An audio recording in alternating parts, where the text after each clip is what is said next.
Yeah. Let's just make some small introductions. Hi everybody.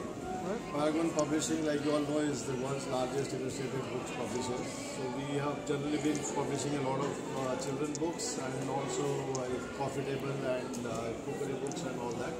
So recently we started a travel series, and then we have started books on Indian languages also. We are doing a lot of books in Indian languages. We are starting a business series, and the latest entrant is the fiction, and we are starting with Nishat book, which we have just launched before the World Book Fair.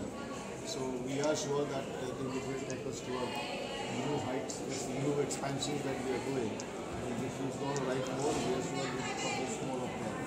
So Nishat has been a young guy who's been, like, over a period of time, has written these stories and we wanted it to be published. So we thought that this is a good platform that we also need to expand to different directions. This was one of the options we had, so we said let's start and make it see what happens from here onwards. So Nishat is here. He's quite excited about it, and we are also excited as much as you are. Selling children's books, we are always excited. So if children's books are not excited, you can't sell. But then having young people around definitely makes a lot of difference. I would like Nishat to say something about what he did, how did he come up with his thoughts, and what were the ideas behind writing the book. And also maybe you can read a chapter or a... Yeah, try to get the excellent. Yeah. Hi all. Hey, I wrote a book. It's called, it's like a, it's the Uneasy Ensemble of Rickety Tales. It's a mouthful. I started writing it around class 9 or so. Class 9, yeah, that's about it. And, well, it's out now. And, you know, it's kind of like giving birth, I guess, a bit. Because, like, I don't know, it's... Take some pictures. But not really. Anyway, so yeah, it's got, like, stories, lots of short stories and poems about, like, dragons and demons and talking maggots and stuff like that. And it's really crazy. You should totally read it. It's lots of fun. And there's a picture of me at the back. It's the first book of mine, so I guess, you know, it's a big deal for me. I didn't ever expect it to go this far, honestly. I never really expected to ever do this. Even made the cover myself. Rushed it a bit. So I'm just gonna read a bit from one of the earlier stories that, you know, spoilers. Don't want any spoilers. Tricky.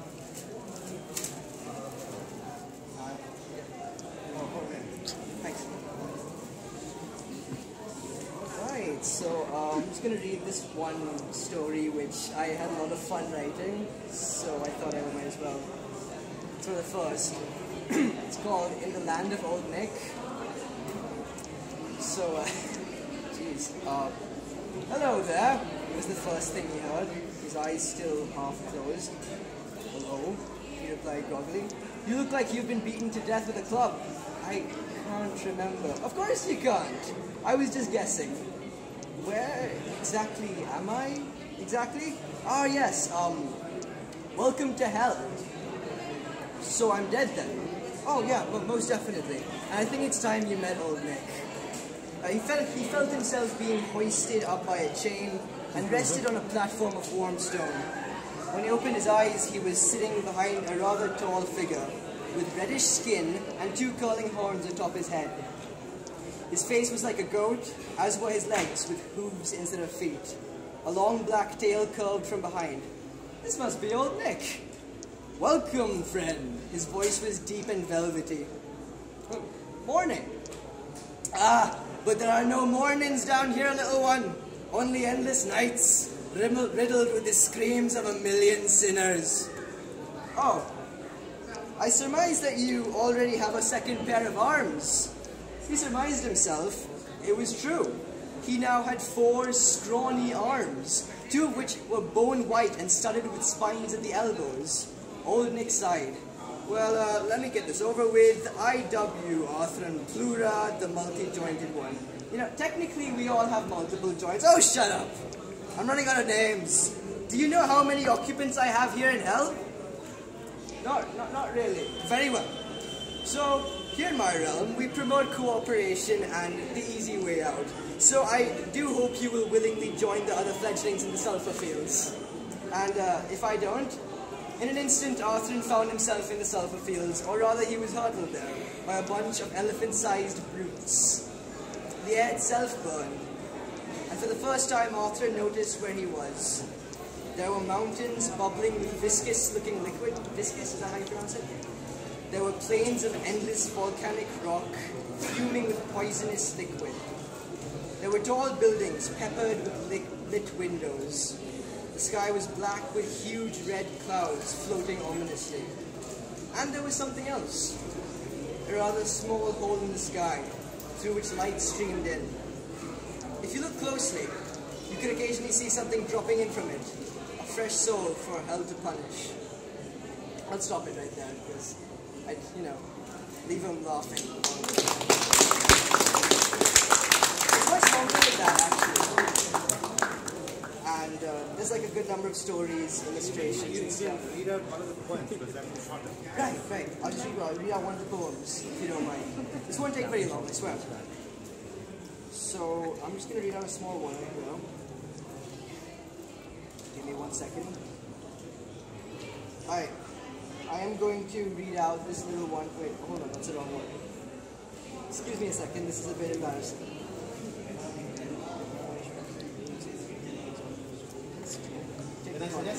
Yeah, I'm going to the well. The well, okay. The well, it's at page 75. So sorry, a bit of a klutz. Anyway, the well. The well. The well. The well. The well, as in like it's a well. The well. Upon a lime hill, high in the sky, there is a well. Deep in the earth. Dark hole illuminated by light faint and green, hides an old secret which slowly does rise. Emerald jade moss drapes the cobbles, shine with crystal dew, drunk by the beast. The deep goes deeper and the shadows hide what does not wish to be found till now. Poised claws scrape and clutch the wall, slide, fall, but then climb to the light and above. Then at last breathes the air, seems sweeter. The blades of sun fall in the warm the cold away. Now strong and wild begins to gather speed. Eyes grow and shine with what's just in reach, but then falls. Loses grip, slips, then falls and falls back into the blackness and onto the cold stones. Roars and curses, weeps as if young again, gazes up and sighs, and years pass. So now waits again, hiding in the hill, waiting for time to yield freedom. And one fateful day the worm shall break free, breathe in the world and breathe out those fire. Thank you. Nice track! I consider myself something of a literary Frank Zappa, you know? Not really, I don't. But yeah, it's pretty weird. So I think I'm just going to end it here. Thank you all for being here, and hope you enjoy if you're planning on reading it. Yeah. Bye. Book is available for sale and Nishat is Something for you. Oh, I think that's enough. And a great story. It's fine. thank you so much. You're supposed to end it when they're done clapping.